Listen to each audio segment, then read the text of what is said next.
नमस्कार दोस्तों, story book 12 में आप सभी का स्वागत है। दोस्तों, आशा है रोज की तरह एक कहानी भी आपको बहुत पसंद आएगी। दुनिया में हर एक इंसान की अहमियत है और हर इंसान की अपनी एक अलग सोच है।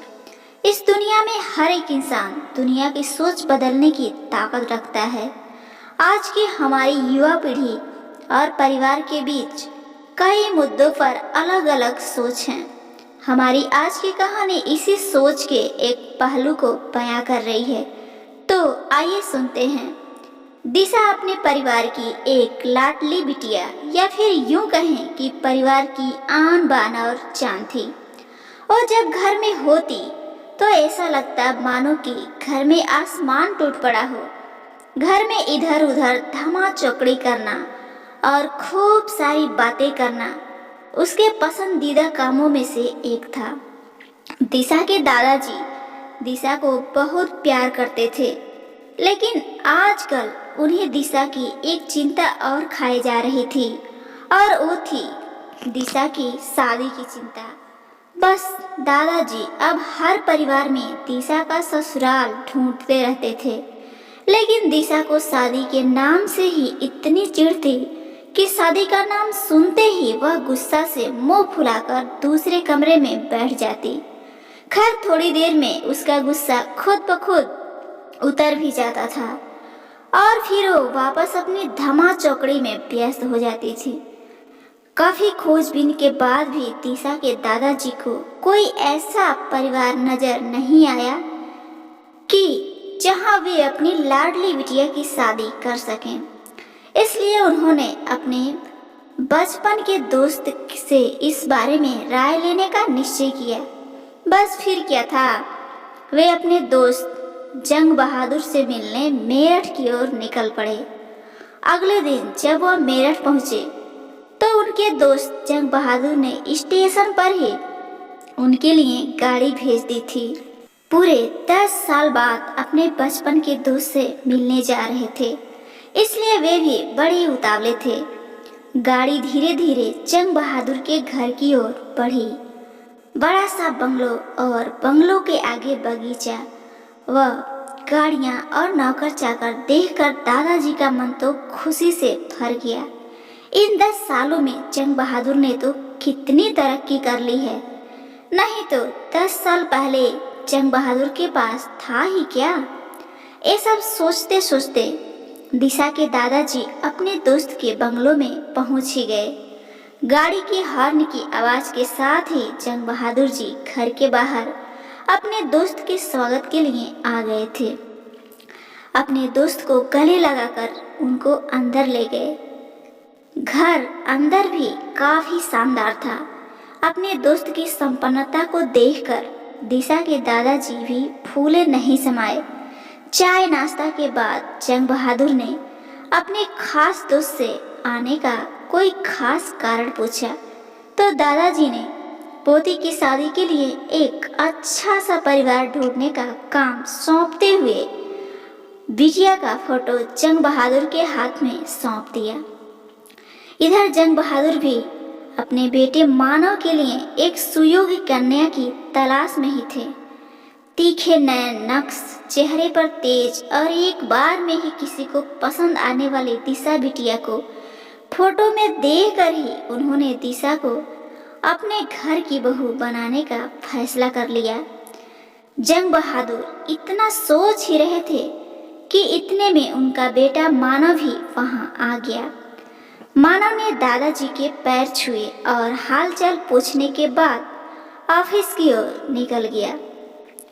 मानव के जाने के बाद जंग बहादुर ने अपने दोस्त से मानव और दिशा के शादी की पेशकश की तो दिशा की दादाजी को लगा जैसे जंग बहादुर जी ने उनके मुंह की बात ही छीन ली हो। खैर, प्रसन्नता से विदा लेकर अपने दोस्त जंग बहादुर को अपने घर आने का बुलावा देकर दादाजी अपने घर के लिए निकल गए। मानव को दिशा बहुत पसंद थी, लेकिन मानव की माँ मानव की शादी अपने से भी बड़े घर में करना चाहती थी। लेकिन मानव के मनाने पर वह मान गई और तय समय पर मानव और दिशा की शादी भी हो गई। ससुराल में दिशा के सास व ससुर, मानव के बड़े भैया भाभी और दिशा की ही उम्र की एक ननद रजनी भी थी। अपनी सादगी और सबका अच्छे से ख्याल रखने के कारण दिशा ने घर में सबके दिलों में जगह बना ली थी। लेकिन तमाम कोशिशों के बावजूद भी अपनी सासू माँ का प्यार पाने में दिशा असफल रही। सासू माँ दिशा के हर काम में कुछ न कुछ गलती निकाल ही देती थी। अपनी शादी की रात को ही मानव ने दिशा से साफ साफ कह दिया था कि घर के किसी भी मामले में मैं बिल्कुल नहीं बोलूँगा, ना तो मैं किसी बात पर माँ से बहस करूँगा और ना ही तुम्हारा साथ दूंगा। तुम्हें अपनी समझदारी से ही काम लेना होगा। लेकिन दिशा के लाख कोशिशों के बावजूद भी सासू माँ के व्यवहार में कोई भी परिवर्तन नहीं आ रहा था।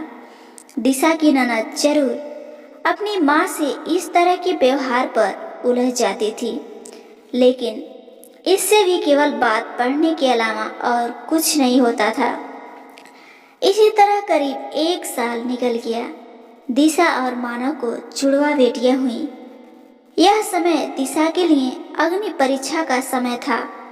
दिशा का दर्द दिशा के लिए अब आंसू बन गया था। ससुराल में दिशा को संभालने वाला अब कोई नहीं था। मानव और उनके पापा ने दिशा को उसके मायके भेजने के लिए पहले ही मना कर दिया था।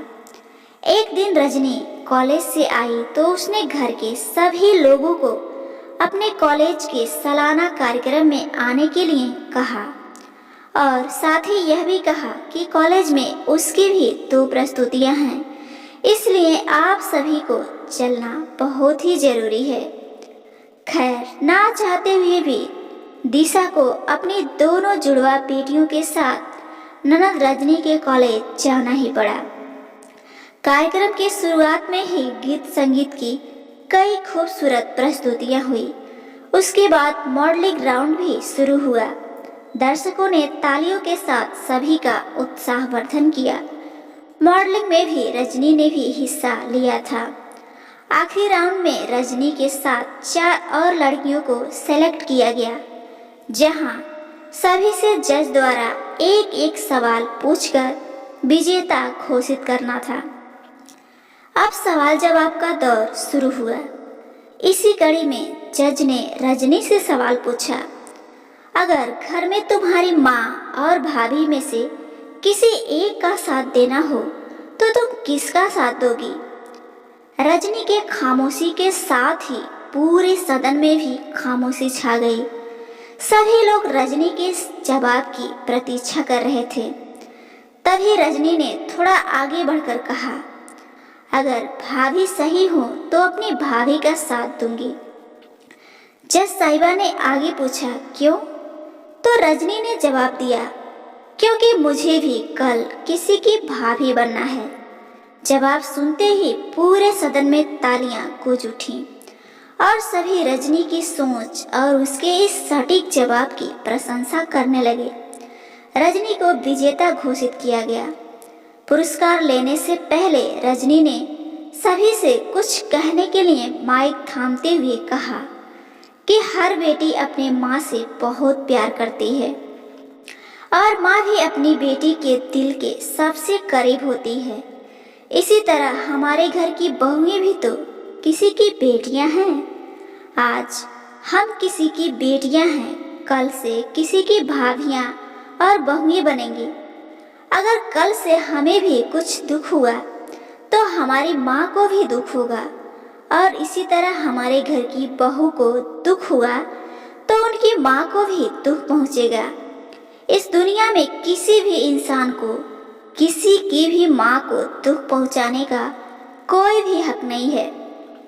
इसलिए हर सास अपनी बहू को अपनी बेटी समझे तो आगे चलकर उनकी बेटी भी खुश रहेगी। रजनी के इतना कहते ही पूरा सदन एक बार फिर तालियों की गड़गड़ाहट से गूंज उठा। तालियों की गड़गड़ाहट के बीच ही दिशा की सास ने भी दिशा को गले से लगा लिया और बोली, बहू हो सके तो मुझे माफ़ कर देना। दोस्तों, ये कहानी आप सभी को कैसी लगी और इस कहानी में सबसे अच्छा चरित्र किसका लगा, कमेंट करके ज़रूर बताइएगा। और हाँ, रोज़ाना इसी तरह की कहानियाँ सुनने के लिए इस चैनल स्टोरी बुक 12 को एक बार ज़रूर सब्सक्राइब करिए। आपको अपना कीमती समय देने के लिए बहुत बहुत धन्यवाद।